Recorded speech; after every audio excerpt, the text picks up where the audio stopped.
Ek dink een van die goeie wat maak dat hierdie land nog enigstens op 'n fundament staan van 'n soort, is die feit dat daar mense in die regte is, wat die heeltyd die regering in die bek ruk. En regte is 'n moeilike ding in my kop. Dis behalwe soos 'n black box tipe van dinge. Ek weet dit is nodig en is daar en dit klink verskriklik en ek weet min daarvan en dit is goeie wat saamsleep vir honderde jare en 'n klomp terme wat jy gewoonlik jou oë maak traan oor die kompleksiteit daarvan. Maar iewers is hierdie hele storie nodig. En vandag, liewe vriende, het ek 'n gas wat ek hoop julle gaan geniet, wat baie pragtig kan praat oor sake van die gereg. Kry vir jou koffiekie en skuif nader, dan stel ek jou voor aan my gas. Radio Nuwe Lied. Jou Christelike lewenswyse radiostasie. Klets met Corneille. Gesels saam oor alles en nog wat. Goeiedag liewe vriende, my naam is Corneille en ek sê vir jou baie welkom by Klets met Corneille op Radio Nuwe Lied.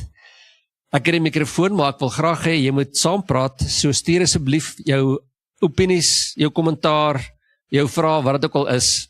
Stuur asseblief dit vir ons, jy kan dit doen op twee maniere, stuur vir ons 'n e-pos by radionuwelied.com, radio by radionuwelied.com, of stuur dan vir ons ook 'n Telegram of WhatsApp boodskap, as jy eerder dit wil doen, 062 336 5330, en dan kan ons met mekaar in verbinding tree.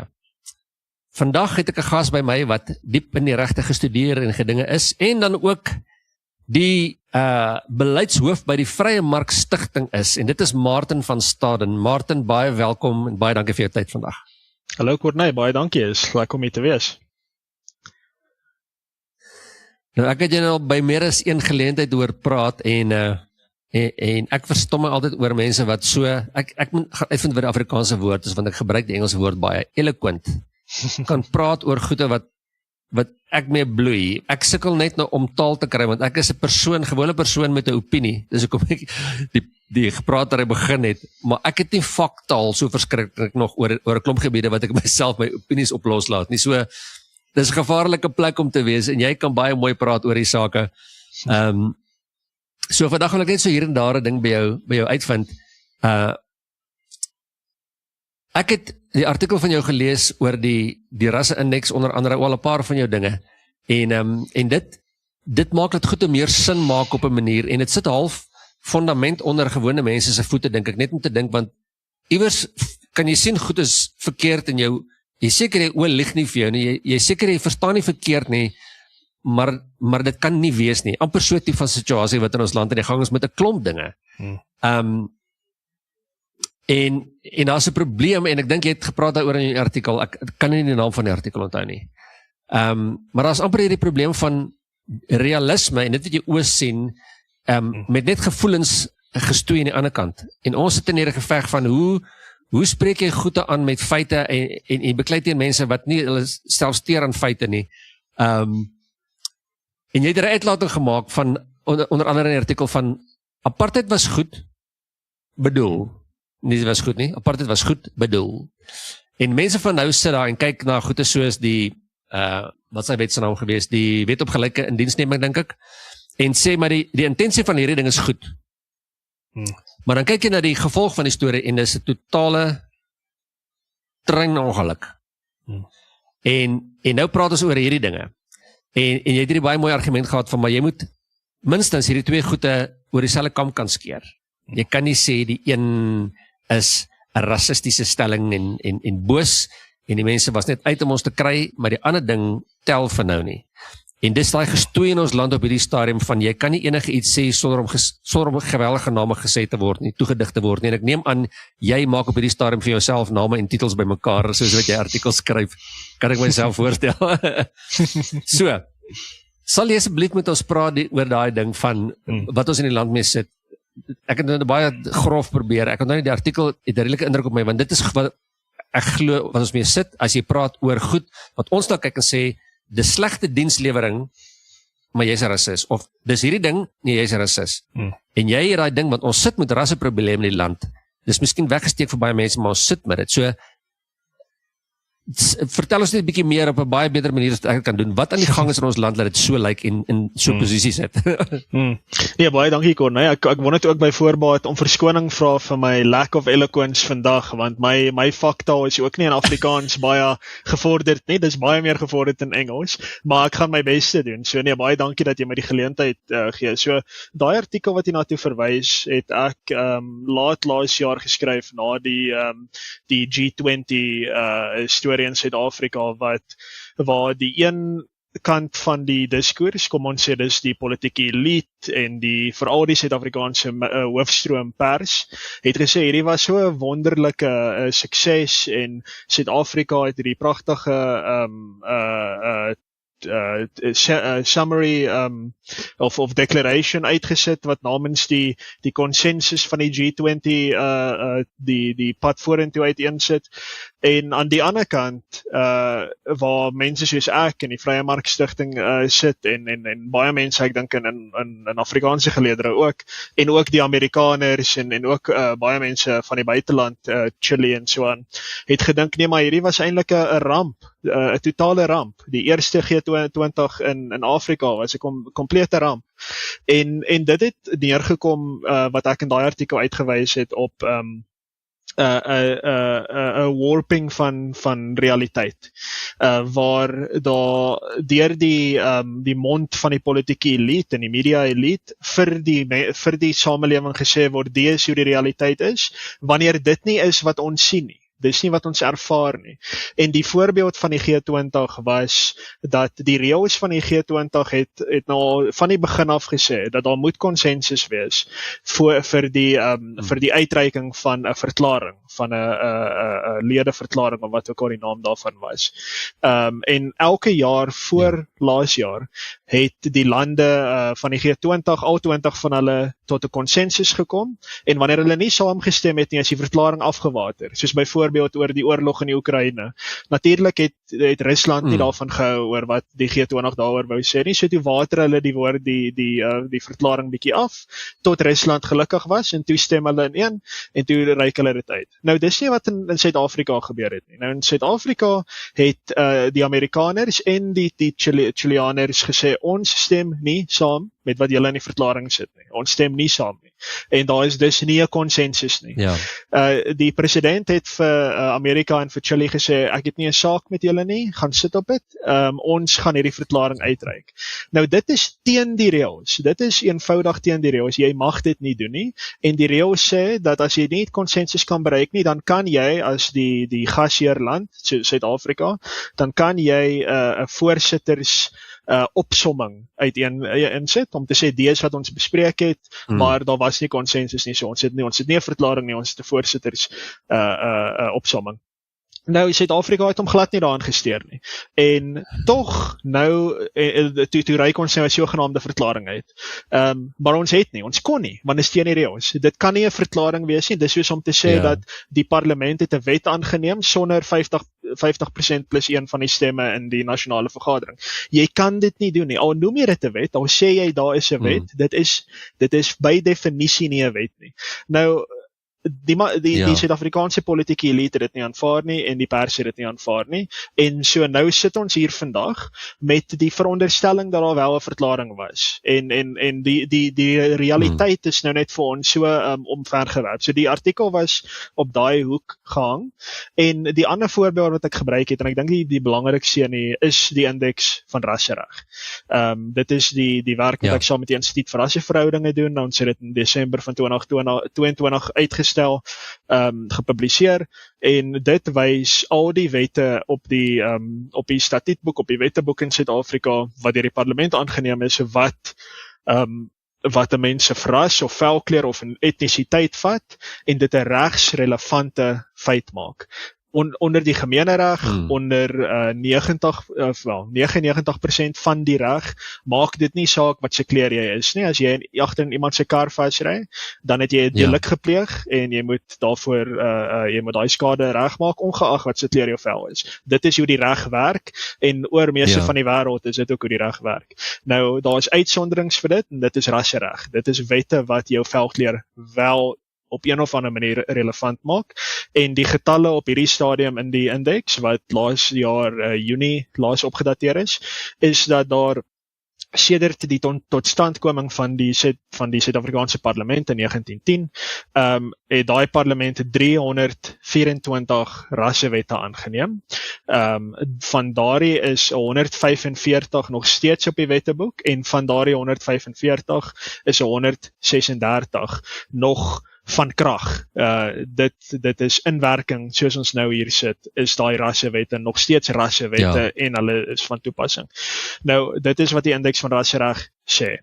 Nou, sedert die begin van laas jaar, toe Donald Trump sy tweede termyn begin het in die Withuis, het hierdie, wat ek in die artikel gaslighting noem, veral volle stoom gevat in Suid-Afrika en veral in die diskurs rondom om rassereg.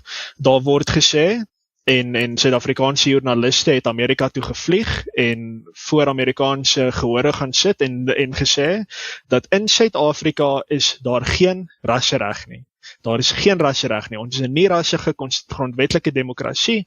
Dit is fopnuus, dit is disinformasie dat Suid-Afrika rassereg het, en die Instituut vir Rasseverhoudinge, Solidariteit, Afriforum, hulle lieg eenvoudig. Hulle het gelieg vir Donald Trump, en nou is hy al oor die goed kwyt oor wit volksmoord en repressie van rasseminderhede.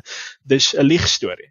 En dan sodra daai joernaliste klaar is met dit, dan sê hulle, maar ons het wel wette wat die verlede reg stel, en is so belangrik dat ons hierdie wette moet hê. En dit is die gaslighting, want daai is raswette. Wat doen hulle? Hulle vat jou veldkleur, iets waar jy geen beheer het nie. Al is jy hoe onskuldig, jy het geen beheer oor hoe jy lyk nie. En hulle weaponize, is 'n mooi Engelse woord, hulle weaponize dit teen jou of in jou guns, afhangende van wat jou veldkleur is. En dit is die elite narratief in Suid-Afrika vandag, veral onder die politieke elite, veral meer wel te doen besigheidsmanne, en veral die pers, is dit hierdie idee dat, moenie worry nie, daar is nie rassereg nie, maar hoorie, eintlik is daar. En net om dit te bring tot by die voorbeeld wat jy gemaak het oor apartheid, want dis so 'n belangrike gedeelte hiervan. En ek het bietjie meer hieroor uitgebrei onlangs op 'n potsending met Dr. Hans Roots. En dit is dat ons kan nie in die moderne wêreld, of wel enige tyd oor die geskiedenis, maar veral vandag, ons kan nie probleme oplos deur diskurs sonder dat ons dieselfde gesprek het nie. Wanneer ons met mekaar praat, moet ons 'n basiese ooreenstemming hê met wat die woorde wat ons gebruik beteken. Anders praat ons glad nie met mekaar nie. Ons praat heeltemal verby mekaar, vanselfsprekend. En dit het nou so sleg geword dat veral in Suid-Afrika met dinge soos die G20, die verklaring teenoor die voorsitter se opsomming, met rassereg en hoe dit werk.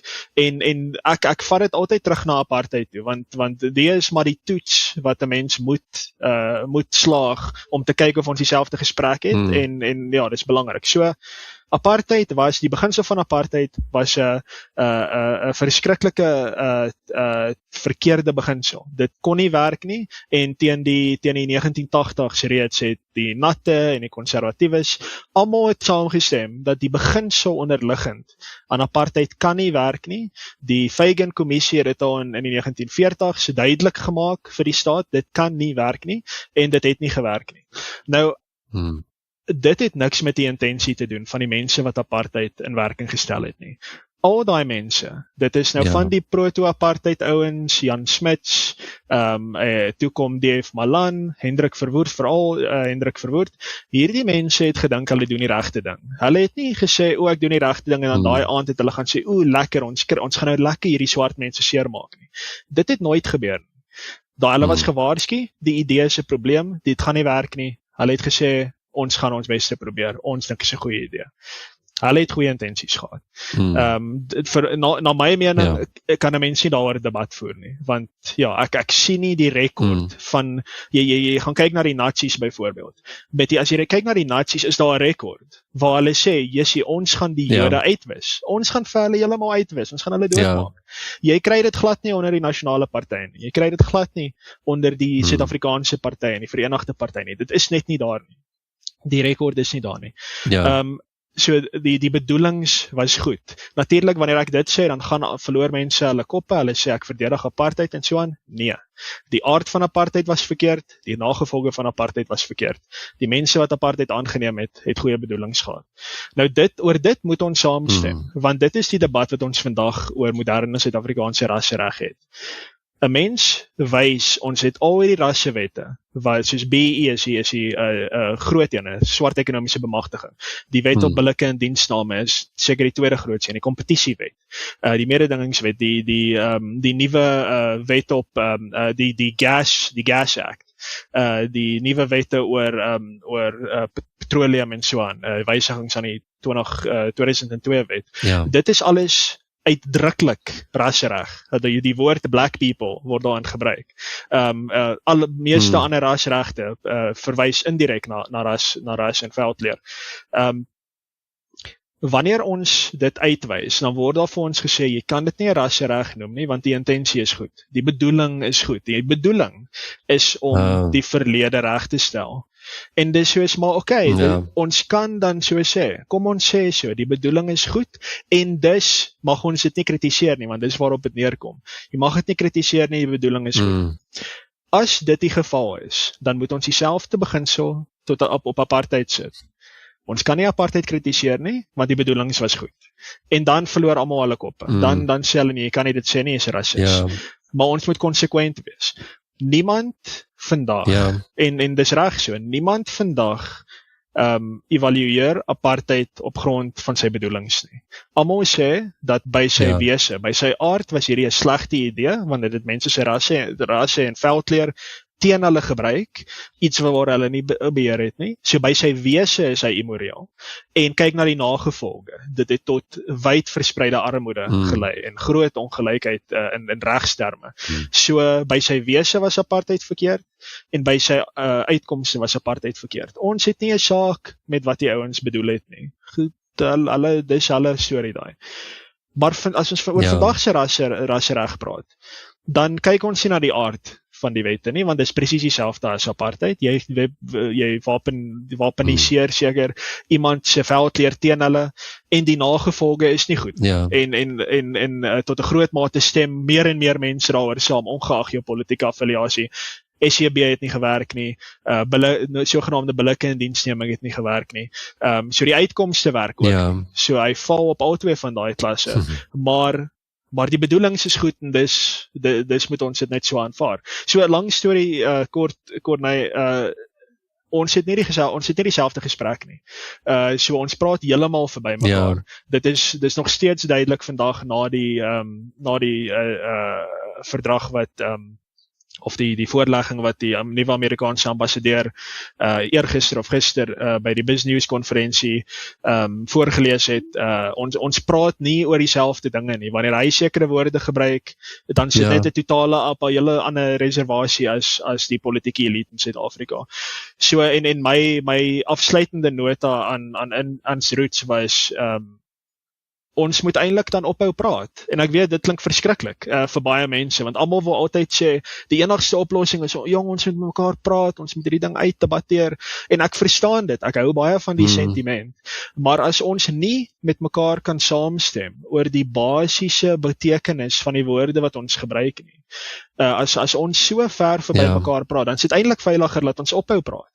En dat ons fokus op ander dinge, dat ons fokus daarop om ons gemeenskappe staatsbestand te maak. Ons fokus om ons eie armoede te vernietig in ons eie gemeenskap, ons eie families en ophou met hierdie openbare diskurs, want eintlik lei dit ons op 'n baie gevaarlike pad af wat eintlik dit lyk my by die dag eskaleer die temperatuur van die politiek net omdat ons nie eintlik met mekaar kan praat nie.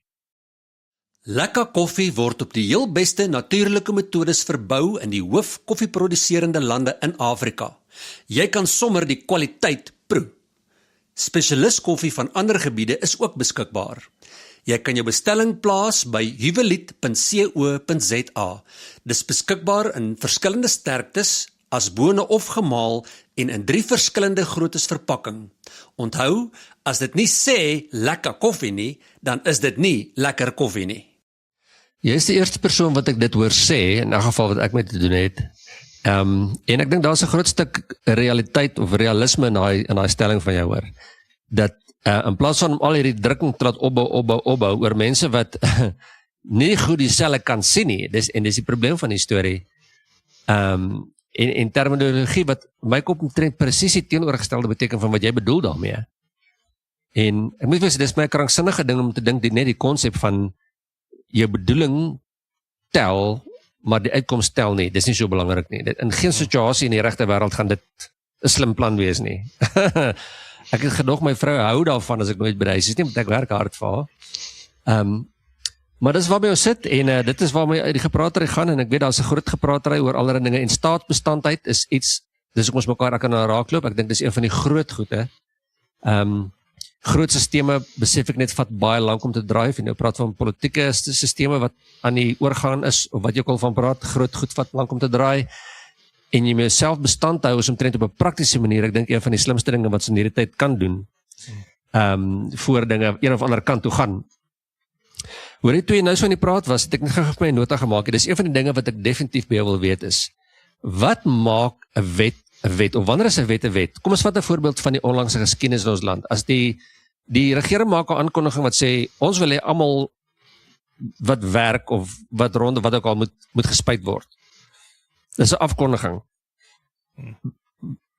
Of mense moet, wat ook al, as die regering 'n aankondiging maak, daar's nie daaroor gestem of sulke tipe van dinge, want ek verstaan van 'n wet is, iemand maak 'n voorlegging en sê, ons dink is 'n goeie plan, dan klomp mense, dan sê hulle, klink is 'n goeie plan, dan stem hulle daaroor. As die regering 'n aankondiging maak, is dit wet, en tot watter mate is mens gebonde tot daai goede? Nee, kyk, dit is 'n belangrike vraag en dis 'n vraag wat eintlik eeue teruggaan. Dis 'n debat wat voortdurend gehou word. So daar is verskeie antwoorde op daai vraag, ongelukkig. Ek meen ek's 'n regsgeleerde, ek kry in my maand my doktorsgraad in regte en ongelukkig kan ek vir jou met gesag sê dat die antwoord is nie eenvoudig nie, alhoewel daar is baie mense wat gemaak is of dit eenvoudig is. So ek dink op die mees basiese vlak is 'n wet 'n instrument wat deur 'n parlement aangeneem word, deur 'n wetgewer. In die demokratiese wêreld is dit die mense wat ons verkies, hulle kom in 'n gebou bymekaar, hulle debatteer, hulle het lesings en dan skryf hulle 'n ding neer, hulle noem dit 'n wet, an act of parliament of 'n act of the provincial legislature of a municipal bylaw, wat ook al die vlak daarvan is. Hulle skryf dit neer, hulle laat dit deur beide huise van die parlement gaan en dan moet die president sy handtekening op dit sit en daar sê nou het ons 'n wet. Dit is kom ons noem dit die grondwetlike konsepsie van 'n wet. Die meer, kom ons sê, teoretiese definisie sal ek sê kom neer op enige opinie, kan ons amper sê, wat met die mag van die staat toegepas gaan word. Dit sal insluit, en volgens Suid-Afrikaanse reg sluit dit wel in, ook die uitsprake van ons howe, as 'n hof sê, dit werk nou so, en die meerderheid van die bank stem daarmee saam, dan is dit deel van die reg. Jy kan dit seker nie streng gesproke 'n wet noem nie, maar dit is nou bindende deel van die reg. En dieselfde tel ook, en ek dink jy praat hier van die COVID inperkings. En dit kom neer op ministers wat eenvoudig regulasies aanneem in terme van wette. So daai is dit word in Engels subsidiary legislation genoem en dis 'n baie opportunistiese manier om dit te beskryf, dink ek, want dit dien net die staat en die politieke elite. Regulasies is nie veronderstel om so ver te gaan as wette nie. Dit moet altyd 'n tegniese toepassing van die substansie van 'n parlementêre wet wees, maar daai is net 'n teoretiese beginsel. Aan die praktyk skryf die politieke elite in regulasies net wat hulle wil en hulle kan dit doen en dan gaan plas hulle dit toe sonder dat enigiemand daarop gestem het en dit is nou in praktyk is dit wet. So baie mense sal sê, as jy oor 'n rooi lig ry by 'n interseksie, dan breek jy die wet. Wel, nee, nie regtig nie. Daar is geen parlementswet wat sê jy moet stop by 'n rooi lig nie. Daai is in terme van een of ander obskure stokoue regulasie wat een of ander minister van vervoer seker in die 1920s in werking laat tree. Niemand het ooit daaroor gestem nie. Dis nie teen die wet nie, dis teen 'n regulasie, maar dit word gesien as teen die wet. So kyk, die regsrealistiese antwoord is as die state opinie deel en dit word toegepas deur ouens met blou uniforms en vuurwapens op hulle heupe, dan moet ons dit as die wet aanvaar. Of ten minste ons moet dit aanvaar as bindend. Nou my mening is dat al aanvaar ons dit as bindend, moet ons dit nie moreel aanvaar nie. Ons moet dit nie as 'n beginsel van etiek aanvaar nie. En tot 'n mate moet ons daarteen terugdruk, maar met die verstaan dat ons is besig om 'n risiko te vat. En dis wat ek onlangs gesê het, my kritiek hier is baie skerp teen Afrikaners en Afrikaanssprekende spesifiek. Ek is al hoe meer baie volksgesind, ek is baie lief vir Afrikaans, baie lief vir ons erfenis, maar ek is baie teleurgesteld in Afrikaners se beheptheid met wat ons noem wetsgehoorsaamheid. Ons is heeltemal daarmee ons het 'n obsessie daarmee om vir almal te wys hoe mooi ons die wet nakom, heeldag, aldag, elke dag. Maak nie saak hoe sleg of irrasioneel of hoe immoreel die wet is nie. Wil Suid-Afrikaners net vir almal sê hoe law-abiding ons heeltyd is. En dit is nie gesond nie, want ons het dit nie so gedoen twee eeue terug nie. Ons voorgangers het nie so baie omgegee oor wat een of ander staatsgesag sê nie. Hulle het gesê, hoorie, ons aanvaar as wet, maar ons gaan ook ons eie fakulteit daarop toepas. Ons gaan vra, is hierdie wet legitiem? Is hierdie wet, steun hierdie wet my en my familie se belange, of werk dit teen my en my familie se belange? As dit teen ons belange werk, dan het ons miskien 'n probleem. En selfs ons mede Suid-Afrikaners het veral in die 70s en 80er jare, het hulle gesê, okay, nou maar tot hier toe en nie verder nie. Ja, die wet sê dat ek mag nie gaan inkopies doen as 'n swart persoon in hierdie winkel nie. Maar ek is nou klaar daarmee. Ek het nie 'n saak daarmee nie. Ek gaan inkopies daar gaan doen. Ek gaan op die bus ry. Ek gaan 'n huis probeer koop in 'n sogenaamde blanke gebied.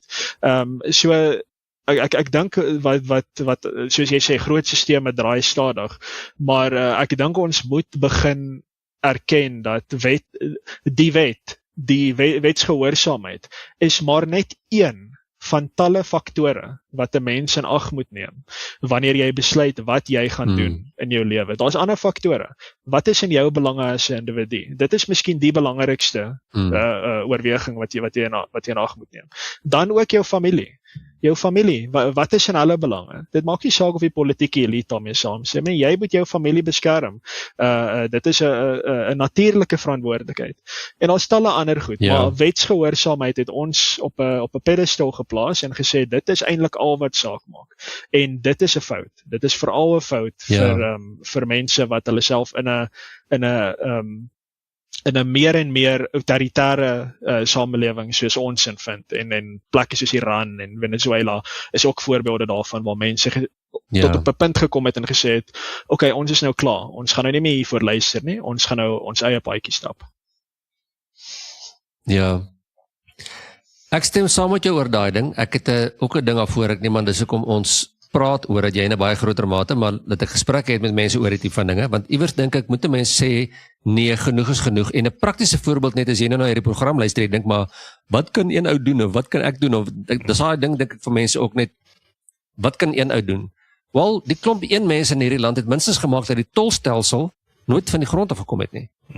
En dit was selfs gebou gewees en geïnstalleer en ons moes, en die kantore was opgerig en hulle stuur nou nog papiertjies vir jou om te sê jy wil jou goed te gaan betaal. En niemand het hulle daar gesteer vreeslik nie. So, dis wat 'n mens kan doen. En ek dink ook mense het hierdie ding van die wette moet verander, die regering moet verander, dis die mense wat daai goed laat verander. Want hulle sê nee, ons is nie tevrede met hierdie, ons soek iets anders. So hoe vinniger die mense op die plek kom van nee, ons vat nie hierdie nie, hoe vinniger verander die goede, wat hulle voor almal so sit en wens dat dit moet gebeur. En ek dink as jy dink is 'n moeilike ding van Afrikaners, ek vermoed dit het iets uit te waai met wat 'n goeie ding is, met Christendom wat 'n groot deel van ons kultuur is. En ek het begin praat met die ding van, daar is heeltemal te veel stilte uit Christelike kringe uit oor alles wat in ons land aan die gang is, dink ek. En dis 'n baie moeilike ding. Ek verstaan daai ding uit 'n Christelike konteks, want dis baie maklik om 1 of 2 versies vir iemand aan te haal van regerings wat aangestel is en jy moet oordanig wees in gesag en al sulke goede. En met 1 versie aanhaal kan jy omtrent enigiets onder die son sê. So is 'n bietjie van 'n langer gesprek wat ek nou nie hierso gaan aangegaan mee nie, maar die probleem van wat ek absoluut met jou saamstem, Martin, is van iewers moet mense sê nee, hierdie is nie die regte ding nie. Ons kan nie saamgaan, wat hier aan die gang is ongeregtig. Dis elke woord in my kop altyd. Dis ongeregtig. Hierdie kan nie werk nie. Ons kan nie net saamspeel omrolle maak of ons dood is of nie sien nie of wat ook al, omdat ons oulike mense is en probeer nice wees en vreedsaam wees en Christelik wees en al die dinge nie. Iewers moet jy vermoedelik 'n ruggraat groei bietjie. Soos met 'n goeie film is musiek die mees belangrike faktor wat die atmosfeer van jou troudag sal bepaal. Dit maak of breek. Van die oomblik wat jou gaste opdaag totdat die dansvloer sluit, sal Music for Weddings sorg dat jou persoonlike liefdesverhaal die perfekte lewende of opgeneemde klankbaan het. Vind meer uit by musicforweddings.co.za. Hulle het pakkette beskikbaar vir elke smaak en begroting. Bespreek SA se heel beste troumusiekverskaffer. En dis nou die volgende ding wat ek met jou oor wil praat is, die ding van ruggraat is moeilik. Vir my is dit maklik om te sê, as iemand my kwaad raak en sê ek maak jy besigheid toe, beteken dit wat? Ek vat my mikrofoon weg. As jy met 'n groot besigheid sit, met baie mense wat afhanklik is van jou vir inkomste, verstaan ek dink jy baie langer as ek oor sulke dapper dinge aanpak. Wat maak jy of wat is die raad aan besighede, want dis die groot is wat die pak slaag gaan kry op hierdie goeie die rassewette. Want dit is hoofsaaklik wat uitspeel is in daai wêreld, die besigheidswêreld. Wat maak daai mense? Wat se raad gee hulle vir sulke mense? Ja, kyk, ek dink kom ons begin by die idee van wat maak die individu. My raad is altyd die individu, kyk ek sê individualis, polities is ek heeltemal individualis. Ja.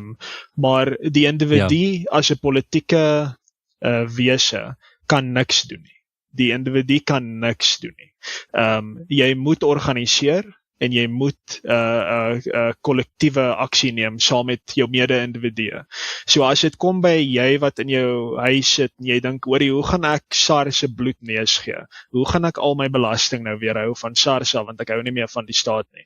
Jy moet dit nie doen nie. Jy moet dit definitief nie doen nie, want jy gaan sleg tweede kom. En SARS hou baie daarvan, want hulle kan lekker hierdie individu vat, daai individu. Hulle geniet dit vreeslik. Daai mense is sadisties wat dit betref. So moet dit nie doen nie. Moet nie as 'n enkel individu dink jy gaan alleen die hervorming van Suid-Afrika op jou skouers neem en daar gaan jy nie. Dit gaan nie werk nie. Maar kyk na modelle soos AfriForum, Solidariteit, Gift of the Givers, OUTA wat met die ethos gewerk het. Daar is mag in getalle. Daar is eenvoudig mag in getalle. Tydens die 1980s, 70s daar rond, as 'n enkel individu protes gaan doen het in een of ander wit area, hy is eenvoudig gearresteer en hy verdwyn vir 90 dae in 'n tronksel in. En dan hoor jy eers oor 'n paar maande van daai individu. Wanneer 'n groot groep mense uitkom en hulle doen 'n protes, dan het die polisie veral gesê, okay, ons kan eintlik niks hieraan doen nie, ons moet net seker maak dat daar orde is, en maar dan gaan hulle almal huis toe gaan. Want daar's getalle, daar is regtig mag in getalle. So dis die eerste ding. Ek wil regtig hê mense moet verstaan dat jy as individu of jy is 'n klein familie of net 'n paar outjies, julle moet regtig nie hierdie goed probeer nie. As julle iets wil doen, dan moet julle begin mense bymekaar maak.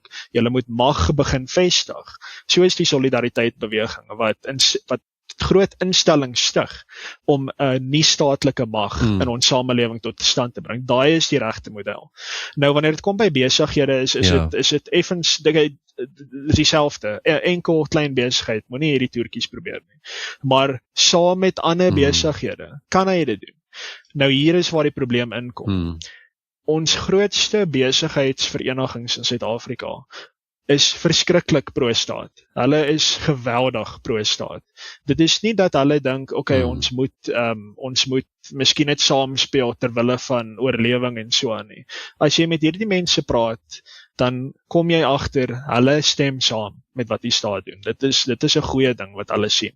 Hulle sal trots op hulle webladdens. Hulle hoef dit nie te doen nie, maar hulle sit trots op hulle webladdens, so hulle al hierdie verskriklike raswette nakom. En hulle is verskriklik trots daarop. En hulle hoef dit nie te doen nie. Daar's geen wet wat sê jy moet dit op jou webblad sit nie, maar hulle doen dit want hulle is trots. Hulle is regtig trots. Hulle is true believers. En dis 'n probleem. En dis waarop ek baie fokus in my diskurs rondom besighede se temperament en se postuur teenoor rassereg. Want dit kom ook daarop neer. Kyk, tot onlangs, tot voor die nuwe wysigingswet op gelyke indiensneming, die Employment Equity Amendment Act, in werking getree het, ek dink dis tussen 2022 en laas jaar, hierdie baie streng rassekwotas wat die minister van Arbeid nou kan toepas.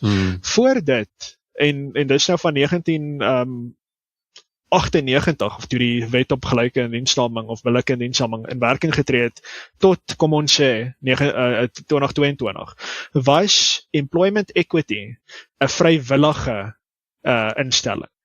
Die wet het eenvoudig gesê, as jy met die staat wil besigheid doen, in ander woorde, as jy meer BEE punte wil hê, as jy meer SCB punte wil hê, sodat die staat meer geneig gaan wees om vir jou 'n tender te gee, dan moet jy Employment Equity plan indien, waarin jy besluit, jy as die besigheid, jy besluit, hoe gaan jy die rassesamestelling van jou eienaarskap, jou bestuur, jou werknemers, jou kontrakteurs, jou verskaffers, hoe gaan jy dit verander? Wat is jou doelwitte? Dis wat die wet gesê het.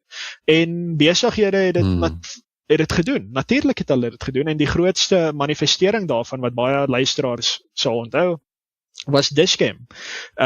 Met die Dis-Chem daai brief uitgesit het waar die hoofuitvoerende beampte gesê het, ons moet nou 'n moratorium daarop plaas op verdere wit bevorderings, blanke bevorderings in hierdie vlakke.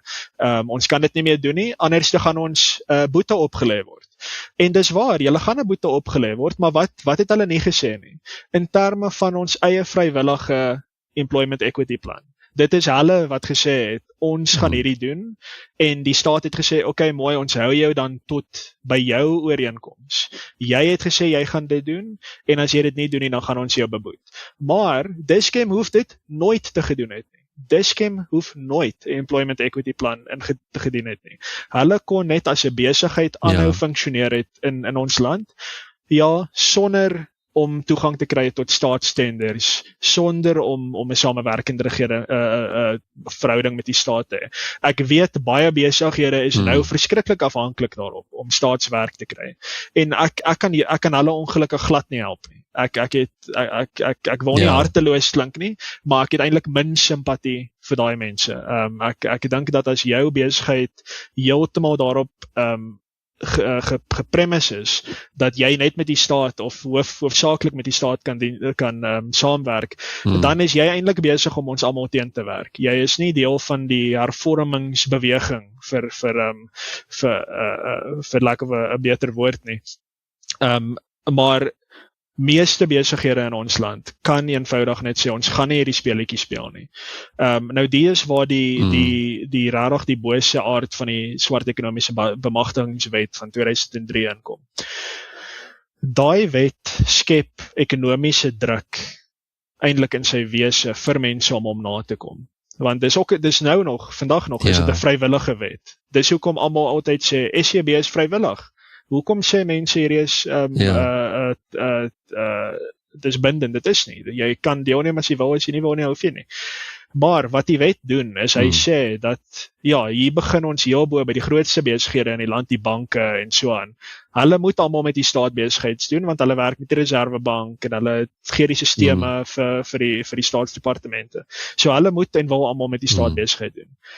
Maar hulle moet dan ook hulle punte hoog maak, level 1 SEB bydraer.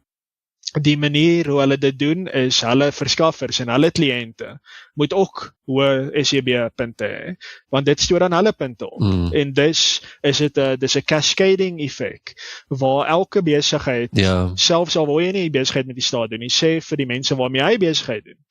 Hoorie, as ons verder hiermee gaan werk, dan moet julle vir ons julle SEB sertifikaat stuur, en ons gaan net met julle saamwerk as julle bo 'n sekere vlak bydraer is. Al doen julle nie besigheid met die staat nie. So daai is baie boos. En dit is nou alles vrywillig, want die staat speel nie 'n rol hier nie, maar dis eintlik nie vrywillig nie. Dis eintlik 'n self-perpetuating stelsel van rasse ingenieurswese.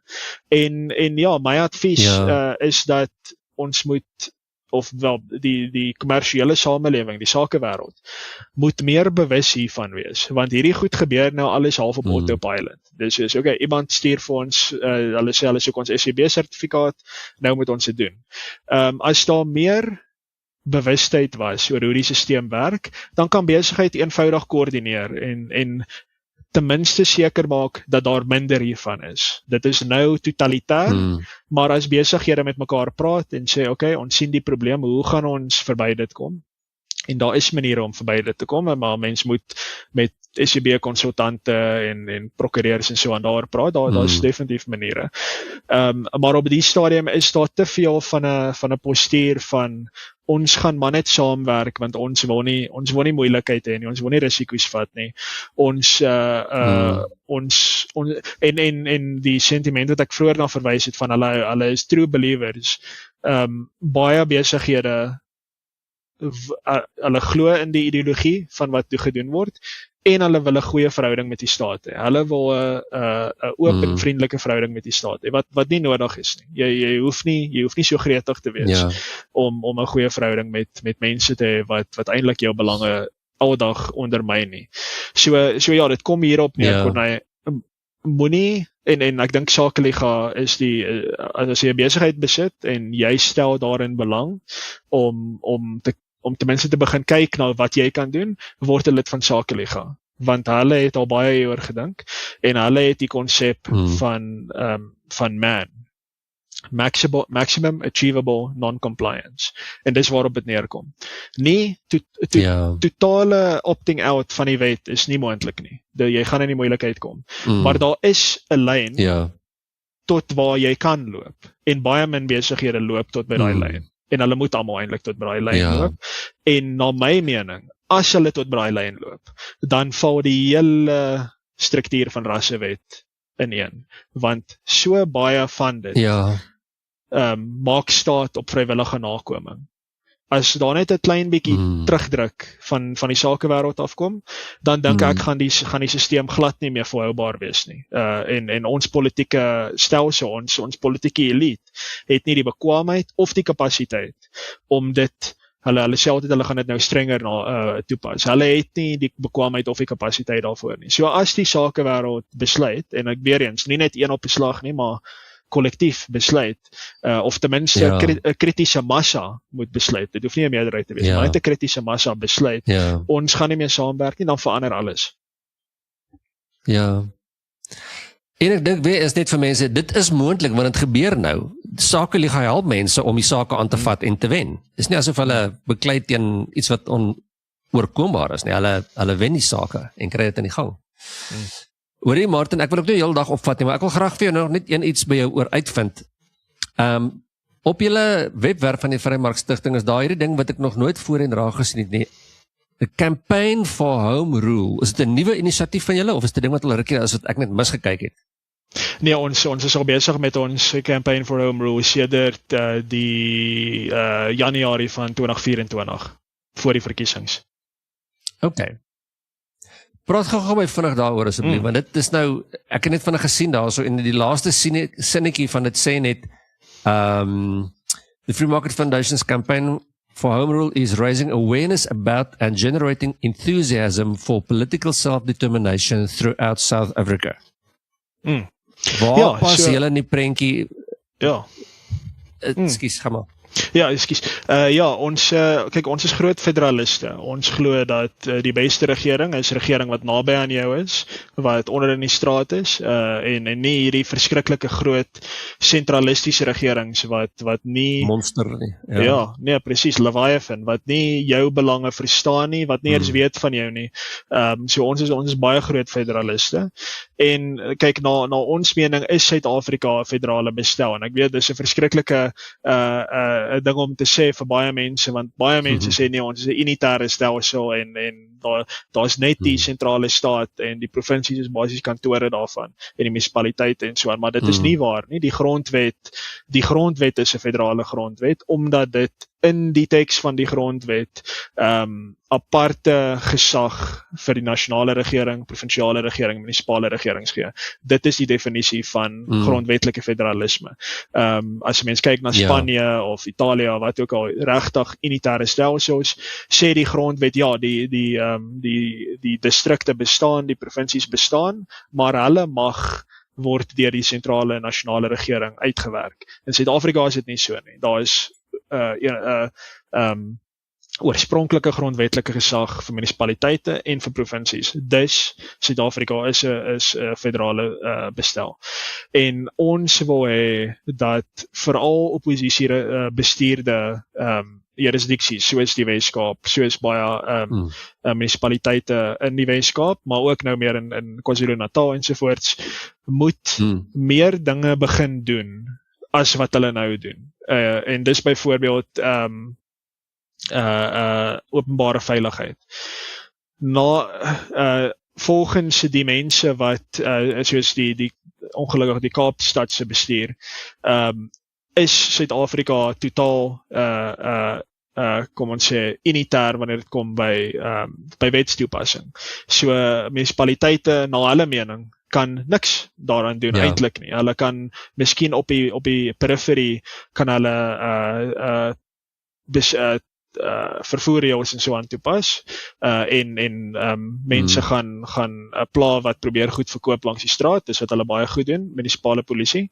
Maar na ons mening kan hulle eintlik aansienlik meer doen om gewelddadige misdaad voor te kom. Omdat byvoorbeeld die polisiewet van 1996 sê dat munisipale polisie is verantwoordelik vir die bekamping van misdaad, die prevention of crime. En 'n federalistiese inspanning, 'n federalistiese postuur sê dat jy moet bekamping van misdaad wyd lees. Jy moet daai woord prevention, moet jy wyd lees. Jy moet dit lees as dit sluit in daaglikse visible policing, maar dit sluit ook in inspekteurs en taktiese eenhede en so aan. Jy moet dit wyd lees. As jy 'n unitêre sentralistiese postuur het teenoor hierdie dinge, dan gaan jy dit baie nou lees. En dit is wat die Demokratiese Alliansie doen wanneer hulle federaliste is. So hulle moet dit eintlik nie so doen nie. Hulle moet van die staanspoor af, as hulle grondwetlike taal teekom, in die grondwet of in wetgewing, moet hulle dit lees asof Suid-Afrika 'n federale bestel is, want hy is. Maar hulle lees dit asof Suid-Afrika 'n unitêre bestel is. En dis het ons hierdie geval van elke keer wat daar iets groots fout gaan in die Weskaap en mense gaan kla by die Weskaapse regering of by die Kaapstadse regering, dan sê daardie jurisdiksies, gaan praat met Pretoria. Ons het niks hiermee te doen nie. Los ons uit asseblief. En dit is onaanvaarbaar. Vir gewone Suid-Afrikaners beteken dit niks nie. Dit beteken boggerol vir 'n gewone 'n ma wat se kind doodgeskiet is in die Cape Flats, wat vir die burgemeester gaan vra, wat doen jy hieroor? En die burgemeester sê, gaan praat met Pretoria. Dit help daai ma boggerol. So niemand is geïmpressed daardeur nie. So ons campaign for Home Rule sê dat ons moet ons mentaliteit, veral federaliste, kyk die sentraliste, ons praat nie met hulle hieroor nie, want hulle hou van hoe dit nou werk. Maar as jy in devolusie glo, as jy glo dat gemeenskappe die probleme wat hulle affekteer moet kan help oplos, as jy dit glo, soos ek dink meeste Suid-Afrikaners glo, dan moet ons mentaliteit en ons postuur teenoor die lees van die grondwet, die lees van wetgewing en ook net eenvoudig die staatsbestande mentaliteit moet ons verander en meer aanneem. Ons moet meer gretig wees om goed self te doen. En hier lei solidariteit natuurlik die pak heeltemal met hulle self doen postuur wat hulle aangeneem het. As ons 'n probleem sien, dan gaan ons dit oplos en na die tyd kan ons miskien die regering inspan. Ja, so dis waarop dit neerkom. Die campaign for home rule is nie dis maar net ons by die Vrye Mark Stichting, dis nog nie 'n massa beweging nie, maar dit kom net hierop neer dat as jy as 'n gemeenskap iets wil doen om probleme op te los, dan mag jy. Die reg ordentlik verstaan is aan jou kant. Miskien nie wat wetgewing sê nie, maar die reg, the law, not legislation, is aan jou kant. En daar is nog baie werk om te doen, maar die idee van desentralisering op die stadium is eintlik imperatief. Ja, hier is my nes, moet ek vir jou sê, ek het dit nooit besef nie. Want jy sou nie dink, ons is meer federaal as wat ons almal moet luister en spring nie. So dit is vir my nogal nuus, ek het dit nie besef nie. En jy sien dit in die land.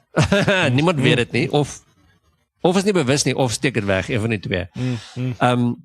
Hoorie Martin, baie dankie vir jou tyd.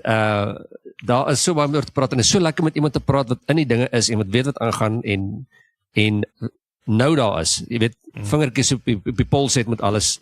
So baie dankie, ek geniet dit geweldig, en ek glo die ander mense sal ook. Want het is goed dat ons nie weet nie. Ons sit en klaar aan hierdie kant en probeer planne maak, maar wat jy dink jy kan doen, maar sonder te veel kennis. En dis goed om die kennis by die storie by te kry, dat jy kan weet hoekom dinge so krippel lyk aan die een kant, en ook wat kan 'n mens doen, want almal hopelik wil almal ietsie doen. So daar sy, liewe vriende, dit was vandag vir jou Martin van Staden. Baie dankie. En ek hoop jy het geniet. So, dankie Martin. En as jy nou gedink het, jy gaan iets doen, gaan doen asseblief iets, maar doen dit slim. en word deel van die groter bewegings. Ek kan nie onthou wie dit was, iewers nie, een van die plekke waar jy 10 ook was, Martin, wat iemand gesê het, die goed moet strukture hê. Jy kan nie net goed doen, daar moet struktuur om die ding wees, sodat dit ook kan aangaan buite jou. Maar dit is solidariteit, soos hy gesê, dink ek. Daar moet strukture wees. So geword deel van strukture, daar is baie sulke positiewe strukture in ons land, wat mooi voorloop en dinge by mekaar hou, soveel as wat dit moontlik is. Gaan sê jou sê en doen jou ding, en tot ons mekaar weer sien, 'n heerlike week. Mooi loop. Hiewelied Huis se reeks natuurlike vloeibare seep sal jou vel, jou hare, jou hande en sommer al jou sintuie aangenaam verras, sommer jou beursie ook. Die lyfreeks word uit luukse, bevochtigende olyf en klapperolie verseep met slegs natuurlike ekstra bestanddele. Die wasgoedseep is hard op vlekke, sag op die natuur. Bederf jouself. Besigtig die volledige reeks en bestel by hiewelied.co.za. Goed vir jou vel, goed vir die natuur. Jy luister nou na Radio Nuwelie, jou Christelike lewenswyse radiostasie. Klets, kuier, luister en leer in Afrikaans.